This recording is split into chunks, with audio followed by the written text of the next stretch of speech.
സമാധാന കരാറിന് പിന്നാലെയുണ്ടായ സംഘർഷങ്ങളുടെ പശ്ചാത്തലത്തിൽ ഇറാൻ ചർച്ചയ്ക്ക് അഭ്യർത്ഥിച്ചെന്ന അമേരിക്കൻ പ്രസിഡന്റ് ഡൊണാൾഡ് ട്രംപിന്റെ പ്രസ്താവന തള്ളി ഇറാൻ. അമേരിക്കയുമായി ഒരു ചർച്ചയും തീരുമാനിച്ചിട്ടില്ലെന്ന് ഇറാൻ വിദേശകാര്യ മന്ത്രാലയം വ്യക്തമാക്കി. അനുരഞ്ജന കൃഷ്ണ ചേരുന്നു വിവരങ്ങളുമായി. അനുരഞ്ജന, നമുക്കറിയാം ഈ ഒരു സമാധാന ചർച്ച അല്ലെങ്കിൽ സമാധാന ചർച്ചയ്ക്ക് വഴിവെക്കുന്ന ഒരു സാഹചര്യം ഉണ്ടായതിന് പിന്നാലെയാണ് ഈ ഒരു സംഘർഷങ്ങളെല്ലാം ഉണ്ടായ ഒരു സാഹചര്യം ഉണ്ടായത്. ഇതിന് പിന്നാലെ ഇപ്പോൾ ഇറാൻ ഒരു ചർച്ചയ്ക്കായി അഭ്യർത്ഥിച്ചിട്ടുണ്ട് എന്ന് ട്രംപിന്റെ ഒരു പ്രസ്താവന ഉണ്ടായിരുന്നു. ഈ പ്രസ്താവനയെ പൂർണ്ണമായും ഇറാൻ തള്ളുന്ന ഒരു സാഹചര്യമാണുള്ളത്. എന്തൊക്കെയാണ് മറ്റു വിവരങ്ങൾ?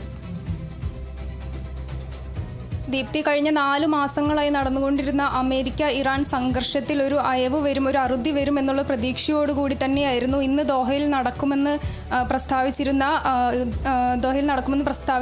സമാധാന ചർച്ച അല്ലെങ്കിൽ സമാധാനം പുലരാനുള്ള ഒരു ചർച്ചയെ ലോകം ഉറ്റുനോക്കിയിരുന്നത്. എന്നാൽ പ്രതീക്ഷകൾക്കൊക്കെ തന്നെ വിപരീതമായിക്കൊണ്ട് ഇത്തരത്തിലുള്ള അമേരിക്കയുമായുള്ള ഈ നടക്കാൻ പോകുന്ന ചർച്ചയെ തള്ളിയിരിക്കുകയാണ് ഇറാൻ വിദേശകാര്യ മന്ത്രാലയം. അമേരിക്കയുമായി ഒരു ചർച്ചയ്ക്കും തയ്യാറല്ല, ഇന്ന് യാതൊരുവിധ ചർച്ചയും ഷെഡ്യൂൾ ചെയ്തിട്ടില്ല എന്നാണ് ഇറാൻ പ്രഖ്യാപിച്ചിട്ടുള്ളത്. അമേരിക്കൻ പ്രസിഡന്റ് ഡൊണാൾഡ് ട്രംപ് പ്രസ്താവിച്ചിരുന്നത് ഇന്ന് ദോഹയിൽ ഇറാനുമായി ഒരു ചർച്ചയ്ക്ക് ഇറാൻ തന്നെ അഭ്യർത്ഥിച്ചു എന്നും അതുകൊണ്ട് തന്നെ അമേരിക്കയിൽ നിന്നും പ്രതിനിധികൾ ചർച്ചയ്ക്കായി ഇറാനിൽ എത്തുമെന്നുള്ള ഒരു പ്രസ്താവനയൊക്കെ തന്നെ അമേരിക്ക നൽകിയിരുന്നു. എന്നാൽ തങ്ങൾ ഇത്തരത്തിലുള്ളൊരു ചർച്ചയ്ക്ക് അഭ്യർത്ഥിച്ചിട്ടില്ല എന്നും അമേരിക്കയുമായി ഇന്ന് ദോഹയിൽ ഒരു ചർച്ച നടക്കുന്നില്ല എന്നുമാണ് ഇറാൻ പ്രസ്താവിച്ചിട്ടുണ്ടായിരുന്നത്. എന്നാൽ മരവിപ്പിച്ചിരുന്ന ആസ്തികൾ വിട്ടു നൽകുന്നതിനായി ദോഹയിലേക്ക് ഇറാൻ പ്രതിനിധി സംഘം എത്തുമെന്നും എന്നാൽ ഈ പ്രതിനിധി സംഘത്തിൻ്റെ ദോഹ സന്ദർശനം അമേരിക്ക പറഞ്ഞിട്ടുള്ള ഈ ഒരു ചർച്ചയുമായി യാതൊരു ബന്ധവുമില്ല എന്നും ഇറാൻ പറഞ്ഞിട്ടുണ്ട്. ഇത് ഇറാൻ വിദേശകാര്യ മന്ത്രാലയം അറിയിച്ചിട്ടുണ്ട്. മരവിപ്പിച്ച ഫണ്ട് തിരികെ വിട്ടു നൽകാനുള്ള ചർച്ചയ്ക്ക് വേണ്ടിയാണ് ദോഹയിലേക്ക് ഇറാൻ സംഘം എത്തുന്നത്. എന്നാൽ ഇറാൻ തന്നെയാണ് ചർച്ചയ്ക്ക് അഭ്യർത്ഥിച്ചത് എന്നും അതുകൊണ്ടാണ് ഇത്തരത്തിലൊരു ചർച്ച ഷെഡ്യൂൾ ചെയ്തിട്ടുള്ളതും എന്നുമായിരുന്നു അമേരിക്കൻ പ്രസിഡന്റ് പറഞ്ഞിട്ടുണ്ടായിരുന്നത്. എന്നാൽ അമേരിക്ക ആദ്യം ഉണ്ടാക്കിയ ധാരണാപത്രത്തിലെ കരാറുകളെല്ലാം അമേരിക്ക അംഗീകരിക്കട്ടെ എന്നും അത് പാലിക്കട്ടെ എന്നുമാണ് ഇറാൻ പറഞ്ഞിട്ടുണ്ടായിരുന്നത്. ഇറാൻ പ്രസിഡന്റ് മസൂദ് പെസഷ്കിയാൻ എക്സ്പോസ്റ്റിൽ വ്യക്തമാക്കിയിരുന്നത് കരാറിൽ നേരത്തെ അംഗീകരിച്ചിട്ടുള്ള കാര്യങ്ങളെല്ലാം തന്നെ അമേരിക്ക അംഗീകരിക്കട്ടെ, അത് അമേരിക്ക നടത്തട്ടെ എന്നുമാണ്. അതുമാത്രമല്ല, ഒമാനുമായി ചേർന്ന് ഹോർമൂസിൽ നിന്ന് മൈനുകൾ ഇറാൻ നേരത്തെ മൈനുകൾ സ്ഥാപിച്ചിരുന്നു. എന്നാൽ ഒമാനുമായി ചേർന്ന് ഈ മൈനുകൾ നീക്കാൻ ശ്രമിക്കുന്ന ഫ്രാൻസിൻ്റെ നീക്കത്തിനും ഇറാൻ ഇന്ന് കർശനമായ മുന്നറിയിപ്പ് നൽകിയിട്ടുണ്ട്. ഹോർമൂസിൽ ഇടപെട്ട് പ്രകോപനം സൃഷ്ടിക്കരുത് എന്നുള്ളൊരു മുന്നറിയിപ്പാണ് ഫ്രാൻസിന് ഇറാൻ വിദേശകാര്യ സഹമന്ത്രി കാസിം ഗരാബ്ദി നൽകിയിട്ടുള്ളത്. ഹോർമൂസിൽ നിന്ന് മൈനുകൾ നീക്കേണ്ടത് ഇറാൻ്റെ മാത്രം ചുമതലയാണെന്നും ഹോർമൂസിലേക്ക് കടന്ന് ഇറാനോട് പ്രകോപനം സൃഷ്ടിക്കരുതെന്നുള്ള മുന്നറിയിപ്പാണ് നിലവിൽ ഫ്രാൻസിന് നൽകിയിട്ടുള്ളത്. ഖത്തർ തലസ്ഥാനത്ത് ഇന്ന് എന്തായാലും ചർച്ചകൾ നടക്കുമെന്നും ഗൾഫ് രാജ്യങ്ങളെല്ലാം തന്നെ എന്നാൽ ഇത്തരമൊരു ചർച്ചയ്ക്ക് വേണ്ട മുന്നൊരുക്കങ്ങളൊക്കെ തന്നെ നടത്തിയിരുന്നു. നേരത്തെ നിലവിൽ നമുക്കറിയാൻ സാധിച്ചിരുന്നത് മധ്യസ്ഥരായ പാകിസ്ഥാൻ്റെയും ഖത്തറിൻ്റെയും മധ്യസ്ഥതയിലാണ് ഇത്തരമൊരു ചർച്ച നടക്കുന്നത് എന്നാണ്. ഖത്തർ വളരെ കാലമായി തന്നെ ഈ ഒരു സമാധാന ചർച്ചയ്ക്ക് വേണ്ടി പല കാര്യങ്ങളും നടത്തുകയും ഇരു കൂട്ടരുമായി സംസാരിക്കുകയും ഒക്കെ ചെയ്തിരുന്നു. എന്നാൽ പല തവണ ഇതിനു മുമ്പ് കരാറുകളും സമാധാന ധാരണാപത്രങ്ങളും ഒക്കെ നിലവിൽ വന്നിട്ടുണ്ടെങ്കിലും അമേരിക്കയോ ഇറാനുമായി ഇത് തകർക്കുകയും ആക്രമണങ്ങളിലേക്ക് തന്നെ തിരിച്ചു പോവുകയുമായിരുന്നു ചെയ്തിട്ടുണ്ടായിരുന്നത്. കഴിഞ്ഞ ദിവസങ്ങളിലൊക്കെ തന്നെയായി ഇരു കൂട്ടരും ആക്രമണങ്ങളിലൊക്കെ തന്നെ ആയിരുന്നു.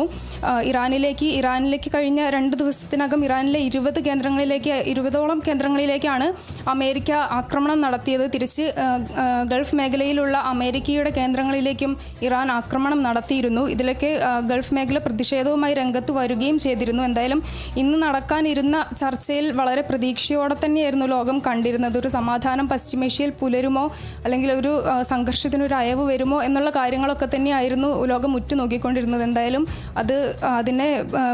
അതിന് വിപരീതമായി ചർച്ച അനിശ്ചിതത്തിലാണ് എന്നുള്ള വാർത്തകളൊക്കെ തന്നെയാണ് ഇറാൻ ഔദ്യോഗികമായി സ്ഥിരീകരിച്ചിട്ടുള്ളത്. എന്തായാലും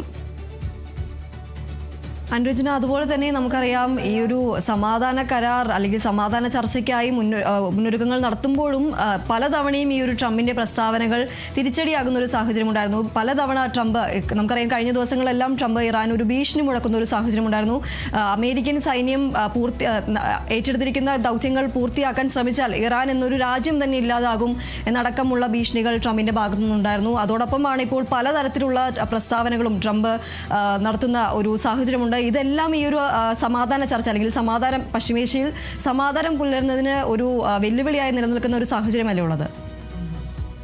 തീർച്ചയായിട്ടും ദീപ്തി, പലതവണ ഇതിനു മുമ്പും അമേരിക്കൻ പ്രസിഡന്റ് ഡൊണാൾഡ് ട്രംപ് ഇറാനെ പ്രകോപിപ്പിക്കുകയും ഒരു സമാധാന ചർച്ചകളിലേക്കൊക്കെ തന്നെ, ധാരണാപത്രത്തിലേക്കൊക്കെ തന്നെ ഇരു കൂട്ടരും എത്തിപ്പെട്ടെങ്കിലും അമേരിക്ക തന്നെ ഇത്തരത്തിൽ പ്രകോപനപരമായ നീക്കങ്ങളിലൂടെ കടന്ന് ഈ സംഘർഷാവസ്ഥ വീണ്ടും കൂട്ടുകയാണ് ചെയ്തിട്ടുണ്ടായിരുന്നത്. നേരത്തെയും ഒരു ധാരണാപത്രത്തിലേക്കൊക്കെ ഒപ്പുവെക്കുകയും 14 ഇന കരാറുകളൊക്കെ തന്നെ ആ ധാരണാപത്രത്തിൽ വരികയും ചെയ്തെങ്കിലും അമേരിക്ക തന്നെയാണ് പിന്നീട് ആക്രമണ സ്വഭാവം എടുക്കുകയും ഇറാനിലേക്ക് ആക്രമണം നടത്തുകയും ചെയ്തിട്ടുണ്ടായിരുന്നത്.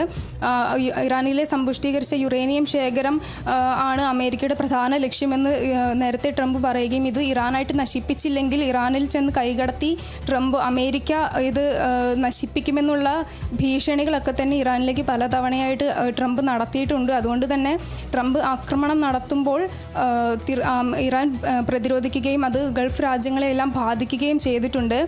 നിലവിൽ ഇസ്രായേലുമായി ചേർന്നും നേരത്തെ ട്രംപ് ഇത്തരം നീക്കങ്ങളൊക്കെ നടത്തിയിരുന്നെങ്കിലും നിലവിൽ ഇസ്രായേലിൻ്റെയും വാക്കുകൾ അവഗണിച്ചുകൊണ്ടും ആണ് ട്രംപ് നിലവിൽ ഇറാനിലേക്ക് ആക്രമണങ്ങൾ നടത്തുന്നത്. എന്തായാലും വിവാദപരമായ കാര്യങ്ങളും അതിനൊപ്പം തന്നെ പരസ്പര ചർച്ചകൾക്കൊക്കെ വൈരുദ്ധ്യമായിട്ടുള്ള നീക്കങ്ങളുമാണ് അമേരിക്കയിൽ നിന്നും നടക്കുന്നത്. അതെന്തായാലും സംഘർഷത്തിൻ്റെ അയവ് വർദ്ധിപ്പിക്കുകയാണ് ചെയ്യുന്നത് നിലവിൽ. ഏതായാലും സമാധാന കരാറിന് പിന്നാലെ ഉണ്ടായ സംഘർഷങ്ങളുടെ പശ്ചാത്തലത്തിൽ ഇറാൻ ചർച്ചയ്ക്ക് അഭ്യർത്ഥിച്ചെന്ന ട്രംപിന്റെ പ്രസ്താവന പൂർണ്ണമായും ഇറാൻ തള്ളുന്ന ഒരു സാഹചര്യമാണുള്ളത്. അമേരിക്കയുമായി ഒരു ചർച്ചയും തീരുമാനിച്ചിട്ടില്ല എന്നതാണ് ഇറാൻ വിദേശകാര്യ മന്ത്രാലയം വ്യക്തമാക്കുന്നത്. അനുരഞ്ജന കൃഷ്ണയാണ് വിവരങ്ങൾ നൽകിയത്.